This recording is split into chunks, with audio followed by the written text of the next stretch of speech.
Welcome back to Monitors Unboxed. Avid fans of the channel would know that for the last few years, I've been using the Dell Alienware AW3423DW as my personal gaming monitor.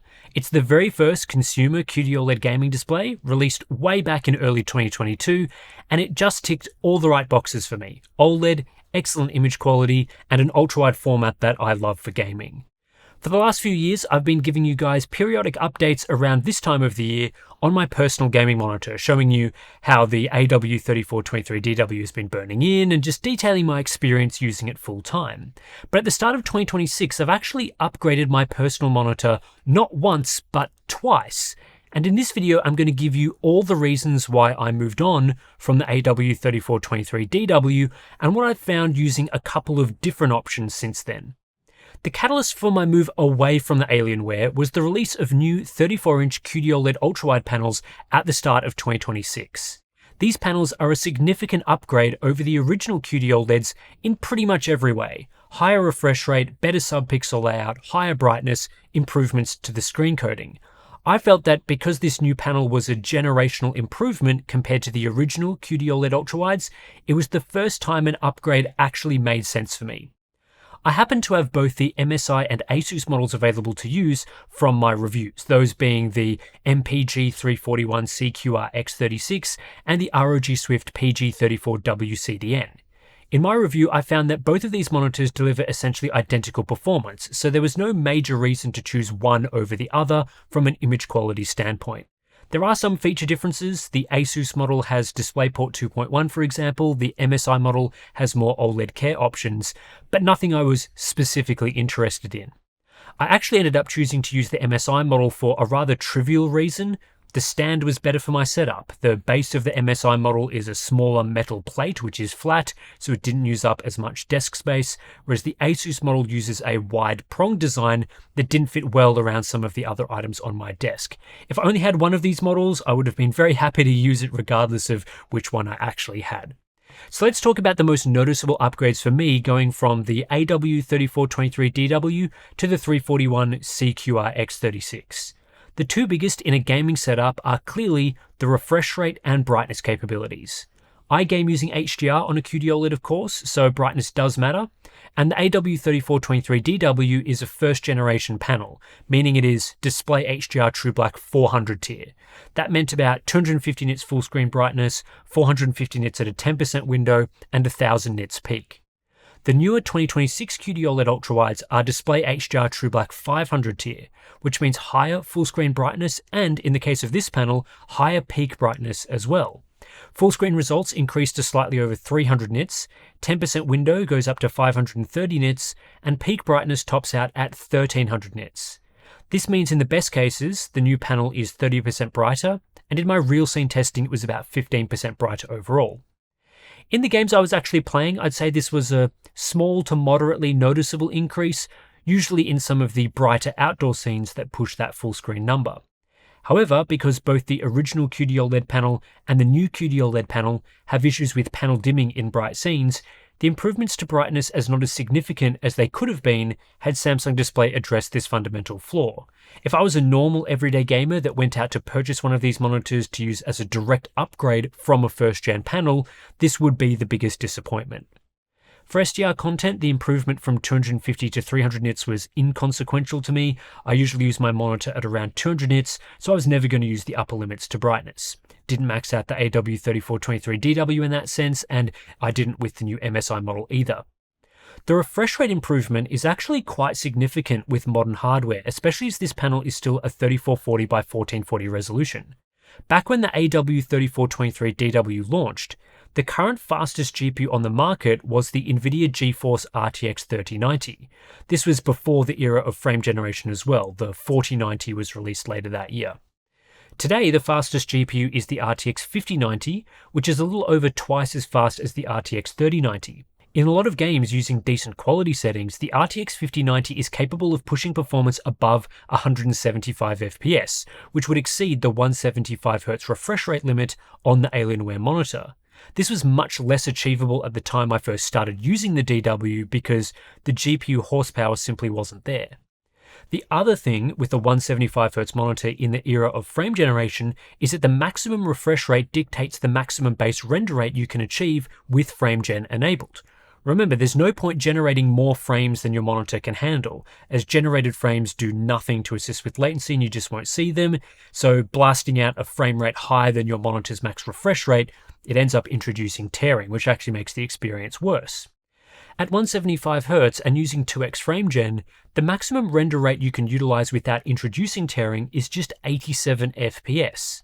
That's okay, but pretty low in the era of high refresh, low latency gaming. With 3x frame gen, you're instantly down to a render rate cap of just 58 FPS, which is below at least my acceptable standard. With a 360Hz monitor, there's a lot more headroom for gaming with and without frame generation using modern hardware. The render rate cap at 360Hz without tearing, using 2x frame gen, is an excellent 180 FPS, and then with 3x it's 120 FPS. Even the 4x mode becomes viable as it would utilize a render rate of 90 FPS to output 360 FPS. That's all very playable and made frame generation something I could enjoy more often in games.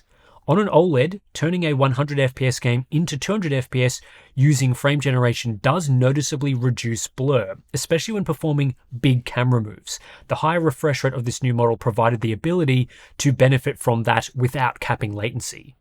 So in swapping from a 175Hz QD-OLED to a 360Hz QD-OLED, games definitely ran smoother, they ran with less blur, and in low-intensity titles that can easily be rendered at 360 FPS, there was a massive improvement in responsiveness. The desktop feels a lot better to use, scrolling text in websites, manipulating windows, and even just moving the cursor are all much nicer on a monitor with over double the refresh rate. The upgraded RGB stripe subpixel layout, aka V-stripe, had a minor impact to my experience. Yes, this does make the QD-OLED panel look identical to LCDs and text rendering, but I don't use my gaming monitor for reading tons of text. It's a gaming display, and while gaming, the difference between V-stripe and triangle RGB from the first generation panel is pretty negligible. I think this would have been much more significant were I using this display for both gaming and productivity work. Hopefully we see this layout debut on other QD-OLED formats soon. The change to the screen coding and layer composition to improve hardness and reduce ambient light reflectivity also had a pretty minor impact in my setup. I'd already configured things to minimize light hitting the display while gaming, as on the first gen panel that raised black effect was super noticeable in a bright room. I ended up putting lights behind the display, and I tend to game mostly at night anyway. The newer panel definitely looked better when I gamed with overhead lights on, but that isn't how I typically used it, so to me, this didn't have a huge impact. Ultimately though, I only ended up using the MSI 341CQR X36 for a couple of months because a month or so ago, I got my hands on the LG 39GX 950B. And if you've been following my content for a while now, I think you'd have probably clued in that this panel was likely to tempt me into using it full time. I really do think the 39-inch ultra-wide panel format is perfect for gaming, so shortly after I reviewed that monitor, I slotted it into my personal gaming setup, and I've been using it ever since. At this point, I don't have a ton of experience using this monitor for my gaming sessions, so it's not as much of a long-term review as you might get in this video next year, but it was pretty interesting going from the MSI to this LG. A lot of stuff changed. It's a shift from QD-OLED to WOLED tech, an increase in size and resolution, but a decrease in refresh rate. Would I recommend that shift for other people who are also using 34-inch QD-OLEDs? I think so, especially from the first-gen models. I knew from the review process that the 39-inch size is much nicer than 34 inches for immersive ultra-wide gaming. I do actually play games on all the monitors I test, but after another month of continuing to use this monitor, the size just gets better and better to me. I haven't changed my viewing distance at all. It's still about arm's length away, but the 39-inch size envelops much more of my field of view. The height is better, the width is better, and while total area is only 32% larger than the 34-inch monitor I was using previously, going back to a 34-inch panel feels like I'm using a much smaller display, so it's a game changer for me. I also love the 1500R curve, which is perfect on this size of monitor. The 360Hz QD-OLEDs and the original models use an 1800R curve, so the 39-inch LG model is slightly more curved, but it feels natural to me. I didn't feel this way after using the 800R curves that LG used on previous WOLED ultrawides, so LG Display categorically nailed the curve change, and they should have done it sooner, at least in my opinion. The resolution and refresh rate difference coming from 3440 by 1440 is quite interesting. This new panel is 5120 by 2160 at 165Hz, so relative to the 360Hz monitors, it's a higher resolution at a lower refresh rate. I'd obviously prefer this monitor to be a higher refresh rate, as I mentioned in my review, but it is what it is. Now 5120 by 2160 versus 3440 by 1440 is a doubling of pixel count. In fact, it's more than doubled. This makes games significantly harder to render, so they run slower on this new monitor compared to the 34-inch models I was using previously. However, this can be countered to some degree using upscaling. 3440 by 1440 with quality upscaling is a render resolution of 2293 by 960, while 5120 by 2160 with performance upscaling is a render resolution of 2560 by 1080, which is only slightly higher. You might see that comparison and go, okay, that's nice, but quality upscaling obviously looks much better than performance upscaling. That is definitely true at the same output render resolution. At 3440 by 1440, you definitely want to use quality upscaling over performance upscaling. But it's not necessarily true comparing across resolutions. Higher output resolutions better handle lower upscaling modes. So while I think using, say, DLSS performance at 4K is fine, I typically don't recommend that on a 1440p class output. In fact, I don't recommend lower than balanced there. In my experience throughout this upgrade, I think 5120 by 2160 with performance upscaling looks better than 3440 by 1440 with quality upscaling, which is what I was typically using previously. Games look sharper when the final output is 5120 by 2160, especially in scenes with less motion, and the actual render resolution with the 5K 2K performance upscaling configuration is slightly higher than what I was using previously. When you put that higher resolution output on a screen with a higher pixel density, the overall gaming experience is an upgrade. Texture quality, the UI, all those sorts of things are simply better after this move. Of course, not all games need upscaling either. Less intensive titles can be dialed back in mode, which pushes the 39-inch 5K 2K monitor even further ahead in terms of experience versus the 34-inch models. But if you're someone that always wants to play games using native rendering and you won't settle for anything less, it's pretty difficult to do so with such a high resolution. This sort of upgrade will halve your frame rate on the same GPU hardware, and I don't think native res gaming would be viable on anything below an RTX 5090. The refresh rate, it is definitely disappointing. Compared to the AW3423DW I was using last year, it's a side grade, so in a sense I haven't lost too much on that front, and I was quite used to gaming on a panel with this class of refresh rate. However, it's definitely a downgrade from the 360Hz monitor I was using just a few months ago. All of those benefits I was talking about in terms of smoothness, headroom, responsiveness, frame generation capabilities, you don't get that on the 39GX950B.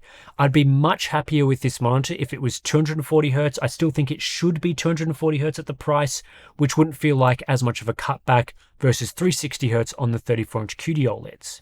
It's also not a deal breaker though. I typically play single-player titles. Forza Horizon 6 is the game I'm playing at the moment, and this monitor still has enough of a refresh rate to get that high refresh rate experience.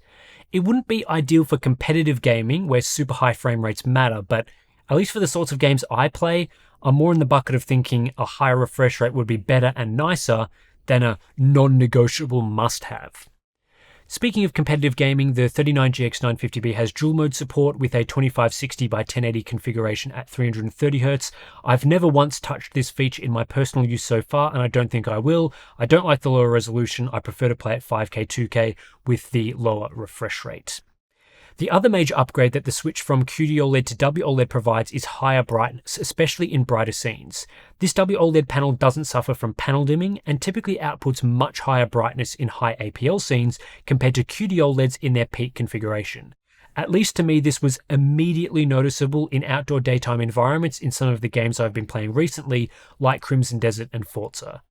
The 39GX950B in its optimal configuration can produce 330 to 450 nits in the higher APL test scenes I use for reviewing.